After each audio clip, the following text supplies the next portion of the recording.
मी विशाल Bhosale, company प्रतिनिधी नामदेव माझी agrotech India private limited Pune.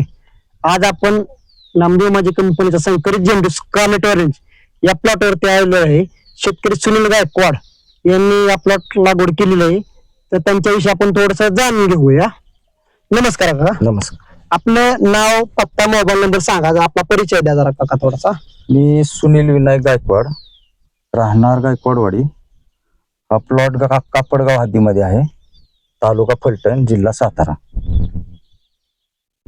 Mobile number सांगा काका. Mobile number 9518 74 34 21. 74 34 21. 95 18 74 34 21 असा त्यांचा मोबाईल नंबर आहे. तर या व्हरायटी यांना झेंडू लागवडमध्ये साधारणतः 20 ते 22 वर्षाचा अनुभव आहे. तर त्यांना ही व्हरायटी कशी मिळाली आणि त्यांचं व्यवस्थापन कसं केलं त्यांना या व्हरायटी बद्दल काय वाटतं हे आपण त्यांच्याकडून थोडक्यात जाणून घेऊया.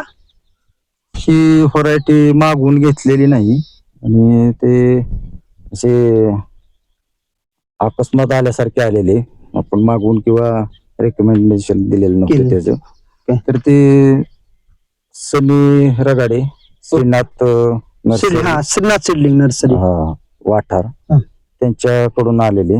आणि व्हरायटी ही चांगली वाटते. आतापर्यंत लावलेल्या कलकत्ता व्हरायटी मध्ये ही चांगली वाटते, कारण ह्याची हाईट आणि साईज बरी वाटते. कारण हाईट ह्याची 4.5-5 फुटापर्यंत आहे आणि झाड हे 6.5 फूट रुंदीच्या बेड मध्ये आहे.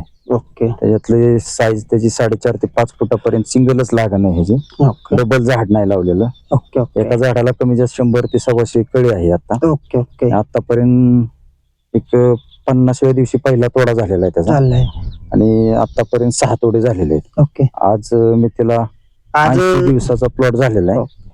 तोपर्यंत 6 तोड्यामध्ये आतापर्यंत एक 1.5 टनाचं उत्पन्न निघालेलं आहे त्याचं. 2000 झाडे आहेत आता. पुढच्या तोड्याला उद्याचा तोडा केला तर 1 किलोचा ऍव्हरेज निघेल त्याला. ओके. 7व्या तोड्याला. ओके. तर शेतकरी मित्रांनो आपण बघू शकता की प्लॉट प्रॉपर कसा ठेवलेला आहे त्यांनी. त्याच्यामध्ये महत्वाची गोष्ट म्हणजे फवारणीची काय जास्त आवश्यकता लागली नाही ह्या व्हरायटी. म्हणजे रोगाला कमी बळी पडते. ओके. ओके. कारण अजूनपर्यंत काय 80 दिवसात काय प्रॉब्लेम आलेला नाही. ओके. ओके. आणि इथून पुढे पण अजून एक 10-12 तोडा आरामशीर झाला पाहिजे माझ्या हिशोबाने. ओके. ओके. तर शेतकरी मित्रांनो आपण बघू शकता, आज तारीख आहे 18 सप्टेंबर 2025.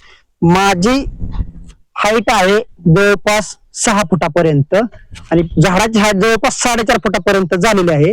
आणि काल सुद्धा पाऊस पडून गेलेला आहे. तर आपण बघू शकता फुलामध्ये पाणी साठलेलं आहे, पण फुलामध्ये अजून पाणी साठून सुद्धा फुल जर आपण पाणी पिळलं ते एकदम जागेवरती येते. अशी फुलाची खासियत आहे. एकदम कॉम्पॅक्टनेस असं असणारे फुल आहे, आपण प्रॉपर बघू शकता. तर काका मला सांगा, तुम्हाला शेतकरी व्यापारी वर्गांचा कसा रिस्पॉन्स किंवा तुम्हाला विचारत असतील? मार्केटमध्ये काल होतो मी पुन्हा मार्केटला, तिथं आपली फुलं चांगल्या रेटने गेलेली आहेत. ओके. ओके. आणि बाकीच्या फुलापेक्षा 10-20 रुपयांनी थोडस मार्केट चढतच भेटतं, कारण ह्याला चकाकी चांगली, साईज चांगली झाडांची आणि फुल घट्ट आहे कलकत्ता टाईप. ओके. ओके.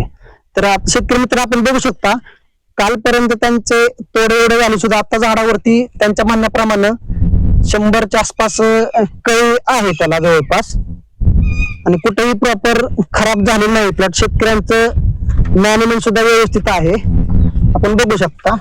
आणि प्रॉपर सिंगल मल्चिंगवरती सिंगल लाईन लावलेली आहे. त्यांची बांधण्याची पद्धत सुद्धा बघा. शेतकरी मित्रांना पण सांगणं असं वाटतं की आपण या पद्धतीने पण व्यवस्थापन त्याचं बांधणी पद्धत केलेली आहे. तर काका तुम्हाला शेतकरी मित्रांना काय सांगा वाटतं या व्हरायटी बद्दल, किंवा भविष्यात कशी व्हरायटी काय तुम्हाला कसं? मार्केटला चालणारी किंवा उत्पन्न भरपूर देणारी व्हरायटी चांगली वाटते. रोगाला पण कमी बळी पडणारी दिसते. आतापर्यंत दुसऱ्या व्हरायटी त्यांना आतापर्यंत 80 दिवसामध्ये पावसाचं प्रमाण आहे यंदा जास्त, तरी सुद्धा प्लॉटला काय अजून प्रॉब्लेम नाही आला. ओके. ओके. तर शेतकरी बांधवांसाठी मी सांगू शकतो की नामदेव माझी ॲग्रोटेक कंपनीची स्कारलेट ऑरेंज ही व्हरायटी आपण लावून आपल्या उत्पादनात वाढ करून घ्यावी. आपण बघू शकता व्हरायटी पण एकदा लावून ते जिथून मिळेल तिथून तुम्ही घेऊन स्कारलेट ऑरेंज नावाची व्हरायटी लावावी अशी मी सगळ्यांना विनंती करतो. धन्यवाद काका.